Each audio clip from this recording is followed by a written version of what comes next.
Hello friends, welcome to my channel. দেশ এবং দেশের বাইরে থেকে যারা আজকে আমার ভিডিওটি কন্টিনিউ করেছেন, প্রত্যেককে gardener TRIPS with Kamal YouTube চ্যানেলে স্বাগতম।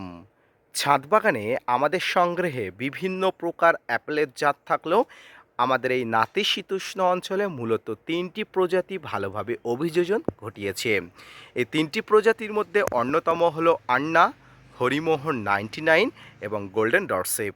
আর আজকের ভিডিওতে আলোচনা হবে ছাদ বাগানের জানুয়ারি মাসের শেষে ফেব্রুয়ারি মাসের শুরুতেই প্রচুর পরিমাণ অ্যাপেল গাছের মুকুল পেতে হলে কীভাবে পরিচর্যা করবেন, কী সার এই সময় প্রয়োগ করতে হবে, এই সময় গাছকে কতটা পরিমাণ জলকষ্ট দিতে হবে, তাই নিয়ে থাকছে আজকের ছোট্ট উপস্থাপনাটি।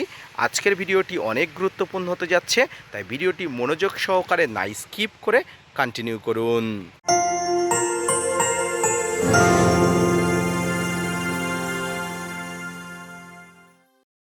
সুপ্রিয় দর্শক মণ্ডলী, ছাদ বাগানে আমাদের সংগ্রহে গোল্ডেন ডরসেপ, আন্না এবং HRM99 এই তিনটি প্রজাতির অ্যাপেল গাছ থাকলে মনোযোগ সহকারে আজকের ভিডিওটি আপনারা দেখুন। কেন এই তিনটি প্রজাতিকে আমি স্পেসিফিকভাবে বলছি, তার কারণ হলো আর যে কোনো প্রজাতি আপনার কাছে থাকুক না কেন, কোনোভাবেই কিন্তু আপনি আপেল ধরাতে পারবেন না। কারণ কাশ্মীরি আপেল এখানে ধরানো কোনোভাবেই সম্ভব নয়। শুধুমাত্র গোল্ডেন ডরসেপ, আন্না এবং HRM99 এই তিনটি প্রজাতির অ্যাপেলই এখানে অভিযোজন করে ভালো ফলাফল দিয়েছে এবং এই তিনটি প্রজাতি থেকে কিন্তু আমরা ফল পেতে পারি। তাই কিন্তু এই তিনটি প্রজাতির জাত কিন্তু আমাদের সংগ্রহে রাখতে হবে। আপনার কাছে যে কোনো প্রজাতির অ্যাপেলের চারা থাকলে প্রথমত এই সময় আপনাকে একটু জলকষ্টের মধ্য দিয়ে গাছটাকে রাখতে হবে। কারণ আমাদের এই আবহাওয়ায় মোটামুটি মার্চ এবং এপ্রিল মাসে অ্যাপেল গাছে ফুল আসে। এই মার্চ এবং এপ্রিল মাসে অ্যাপেল গাছে ফুল আসার আগে আপনাকে নভেম্বর ডিসেম্বর মাসে গাছগুলোকে একবার প্রুন করতে হয়। এই প্রুন করার পরে গাছের গোড়াতে একটা ভারী খাবার প্রোভাইড করতে হয়, যেটি আমি করিয়েছিলাম এবং আপনাদের সঙ্গে শেয়ার করেছিলাম। প্রথমত অ্যাপেল গাছের মাটি মোটামুটি পাথুরে করতে হয়, যেমনটি আপনারা দেখছেন আমার ছোট্ট একটি ফলের ক্যারেটে পাথুরে মাটির সংমিশ্রণে করা, এবং তারপরে গাছগুলোকে সঠিকভাবে সঠিক সময়ে খাবার দিলে গাছ ভালো গ্রোথ হয়, শাখা পোশাখা ছাড়িয়ে উপরের দিকে ওঠে এবং এখান থেকে মোটামুটি ফুলের আশা করা যায় এবং ফল পাওয়ার আশা করা যায়। যদিও গত বছরে আমার অ্যাপেল গাছে অ্যাপেল ধরেছিল, তবে মাঝপথে কিছু ত্রুটিগত কারণের জন্য ফলগুলো ফল হয়ে গেছিলো, অর্থাৎ ড্রপ হয়ে গেছিলো। তার জন্য কিন্তু অনেক দুঃখ পেয়েছিলাম, সেই ভিডিওতে আপনারা দেখেছিলেন। এবছরে আশা করছি আর কয়েক মাসের মধ্যে, অর্থাৎ মার্চ এপ্রিল মাসের মধ্যে আশা করি যেমনভাবে অ্যাপেল গাছে ফুল আসে তেমনভাবে ফুল আসতে পারে, তেমন একটা আশাবাদী আমি। যদিও পরিচর্যার কোনো খামতি এই সময় রাখা উচিত নয়। তো আসুন কী পরিচর্যার খামতি রাখা উচিত নয়। এই সময় গাছের গোড়াতে যেটি করতে হবে, পটাশ সারের যোগান দিতে হবে। পটাশ সার এমন একটি সার গাছের রোগ প্রতিরোধ থেকে শুরু করে ফুল ফল আনা যাবতীয় প্রক্রিয়াকরণ কিন্তু এই সময় গাছ করে থাকে, যেটি পটাশ সার প্রোভাইড করে। পটাশ সারকে আবার দুই ভাগে ভাগ করা যায়, একটি এসওপি, একটি এমওপি। এই এসওপি বলতে সালফেট অফ পটাশ, যেটাকে আমরা সাদা পটাশ নামে বুঝি, এবং এমওপি বলতে মিউরেটেট অফ পটাশ, যেটাকে আমরা লাল পটাশ নামে বুঝি। কখনো মিউরেটেট অফ পটাশ গাছে স্প্রে করবেন না। এটি শুধুমাত্র টবের মাটিতে বা ফসলের মাটিতে জমিতে দেওয়ার জন্য। মিউরেটেট অফ পটাশ ব্যবহার করার অনেক অপকারিতাও যেমন আছে, উপকারিতাও তেমন আছে। মিউরেটেট অফ পটাশের মধ্যে প্রচুর পরিমাণ যেমন পটাশ থাকে, ঠিক তেমনি এর মধ্যে লবণের পরিমাণও বেশি থাকে। তাই টবের মাটিতে যদি আপনারা অতিরিক্ত মিউরেটেট অফ পটাশ ব্যবহার করেন, লবণাক্ত হয়ে যাওয়ার সম্ভাবনা থাকে, গাছের ক্ষতি হওয়ার সম্ভাবনা থাকে। গাছ অনেক সময় কিন্তু লবণের পরিমাণ বেশি হওয়ার জন্য মারা যাওয়ারও সম্ভাবনা থাকে। তাই যতটা পরিমাণে এই মিউরেটেট অফ পটাশ কম ব্যবহার করতে পারেন খুব ভালো হয়। তবে যখনই ব্যবহার করবেন জলে গুলে সেই জলটা প্রয়োগ করবেন। এবারে পড়ে থাকলো এসওপি, অর্থাৎ সালফেট অফ পটাশ। এই সালফেট অফ পটাশ অনেকটা ডাস্ট সাদা পাউডারের মতো, এটি খুব সহজেই জলে গুলে যায়। তাই এটি জলে গুলে আপনারা গাছের পাতাতে স্প্রে করবেন। যেহেতু এটি কিন্তু জলে গোলা, অর্থাৎ ওয়াটার সলিউবল, এই ওয়াটার সলিউবল কিন্তু আপনাকে অবশ্যই হওয়ার জন্য কিন্তু স্প্রে অবশ্যই করতে হবে।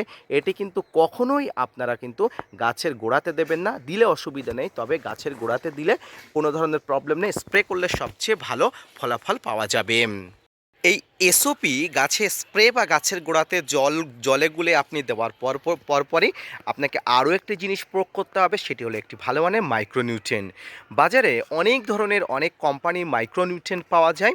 মাইক্রোনিউট্রিয়েন্ট জৈব হতে পারে, রাসায়নিক হতে পারে। আপনি যে কোনো প্রকার মাইক্রোনিউট্রিয়েন্ট, যে কোনো ব্র্যান্ডেড মাইক্রোনিউট্রিয়েন্ট প্রয়োগ করতে পারেন, কোনো প্রবলেম নেই। তবে আমি ব্যক্তিগতভাবে কয়েকটি মাইক্রোনিউট্রিয়েন্ট বলছি, আপনি প্রয়োগ করতে পারেন। আপনারা জৈবভাবে সিউইড এক্সট্রাক্ট প্রয়োগ করতে পারেন, আপনারা বোরন প্রয়োগ করতে পারেন, আপনারা অ্যাগ্রোমিন গোল্ড প্রয়োগ করতে পারেন। মাইক্রোনিউট্রিয়েন্ট অনুখাদ্য সমগ্র সংমিশ্রণে এই খাবারগুলো অবশ্যই থাকে, এটি প্রয়োগ করতে পারেন। সপ্তাহে একবার প্রতি লিটার জলে 1 গ্রাম নিয়ে ভালো করে গাছে প্রয়োগ এখন থেকে করতে পারেন। এরপরে যে জিনিসটা আপনাকে করতে হবে, গুরুত্বপূর্ণ, তাৎপর্যপূর্ণ এবং অত্যন্ত ভালোভাবে আপনাকে শুনতে হবে, সেটি হচ্ছে এই সময় থেকে গাছে একটি ভালো মানের পিজিআর প্রয়োগ করতে হবে। পিজিআর অর্থাৎ প্লান্ট গ্রোথ রেগুলেটর। ছাদ বাগানে যে কোনো গাছের কৃত্রিমভাবে ফুল আনানোর জন্য কিন্তু এই পিজিআর এখন থেকে প্রয়োগ করতে হয়। গাছে এই পিজিআরের মধ্যে বিভিন্ন ধরনের হরমোন থাকে, যে হরমোনগুলো গাছের গ্রোথ স্টপ করে দিয়ে ফুল আনার জন্য গাছকে উজ্জীবিত করে। তাই কিন্তু এই পিজিআর গাছে প্রয়োগ করতে হবে। কি পিজিআর প্রয়োগ করবেন? বাজারে অনেক ধরনের পিজিআর পাওয়া যায়, জৈব পিজিআর পাওয়া যায়, রাসায়নিক পিজিআর পাওয়া যায়। আমি আপনাকে মোটামুটি 3 থেকে 4টে পিজিআরের কথা বলবো। যে পিজিআরটির কথা বলবো সেটা হচ্ছে সবথেকে পরিচিত একটি পিজিআর, মিরাকুলান। মিরাকুলান গাছে প্রয়োগ করতে পারেন। মিরাকুলান প্রয়োগ করলে প্রতি লিটার জলে আপনারা 25 থেকে 30 ফোঁটা দিয়ে আপনারা 15 দিনে অন্তর একবার প্রয়োগ করতে পারেন। আপনারা দ্বিতীয় পিজিআর হিসেবে প্রয়োগ করতে পারেন প্লানোফিক্স। এই প্লানোফিক্স অত্যন্ত ভালো মানের একটি পিজিআর। এটি প্রয়োগ করতে চাইলে গাছে অবশ্যই ভালো ফলাফল পাওয়া যাবে। এটি প্রয়োগ করতে চাইলে প্রতি লিটার জলে 8 থেকে 10 ফোঁটা। আপনারা যদি বাম্পার প্রয়োগ করতে চান, বাম্পার প্রতি লিটার জলে 3 থেকে 4 ফোঁটা। এবং পরবর্তীতে সবচেয়ে উন্নত মানের একটি পিজিআর, সেটি ছিল বুস্টার 2। এটিও কিন্তু প্রয়োগ করতে চাইলে ভালো ফলাফল পাওয়া যাবে।